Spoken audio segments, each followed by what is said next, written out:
नमस्कार, रुचकर मेजवानी विथ स्मितामध्ये तुमचं स्वागत आहे। आज मी तुम्हाला तुमच्या फेवरेट इन्ग्रेडियंट साबुदाण्याची एक खीर दाखवणार आहे। मी इथे 1 वाटी साबुदाणा घेतला आहे। ते मी 2 तास भिजवले होते आणि मग त्याच्यातनं पाणी काढून ते फुलायला ठेवले। हे साबुदाणे मी एका भांड्यात काढून घेते। त्याच्यात 1 कप पाणी घालून ते शिजवायला ठेवणार आहे मी। साबुदाणा शिजला की नाही हे कसं कळणार आपल्याला? जेव्हा आपला साबुदाणा थोडासा ट्रान्सपेरंट व्हायला लागतो म्हणजे तो शिजलेला आहे। कसा छान फुललाय बघा हा साबुदाणा मोत्यासारखा।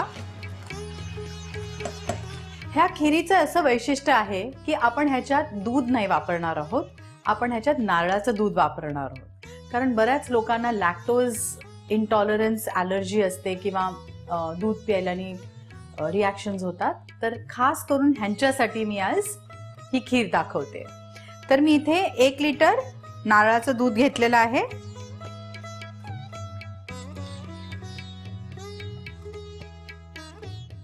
ह्याच्यात मी 1 वाटी साखर घालणार आहे। आता ह्याच्यात मी 1 चमचा वेलचीची पूड घालणार आहे।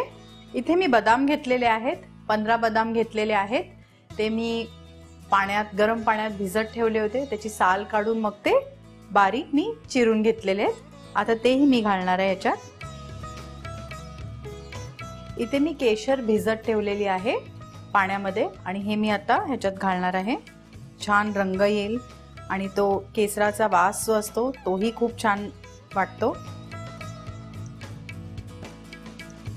आता ही खीर आपल्याला थोडीशी जाडसर करायची आहे, तर त्याच्यासाठी मी 2 टीस्पून तांदळाचं पीठ घेते।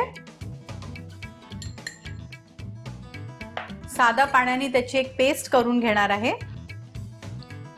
जराशी पातळ करून घेते मी ही पेस्ट। ह्या पेस्ट मध्ये गोळे नाही राहिले पाहिजेत, नाहीतर आपली खीर पण अशी ती ना तांदळाचे गोळे तोंडात येतील। आता हे आपण घालूया आणि लगेचच आपण हे स्टर करून घेऊया। गॅस थोडासा बारीक करूया आणि खीर जरा जाड व्हायला आपण देऊया। आता आपल्याला हे कॉन्स्टंटली स्टर करायला लागेल, नाहीतर ह्याच्यात गोळे तयार होतील। ह्या खिरीमध्ये साबुदाण्याचा जो स्टार्च असतो तो निघत राहतो आणि ही खीर त्याच्यामुळेही घट्ट होते, म्हणून आपण तांदळाचं पीठ थोडंसं कमी घेतलेलं आहे। आता आपली खीर तयार झालेली आहे। गॅस बंद करूया, फ्रीज मध्ये ठेवून ती थंड करून मस्त आपण खाऊया। अशाच वेगवेगळ्या रेसिपीजसाठी रुचकर मेजवानीला सबस्क्राइब करा।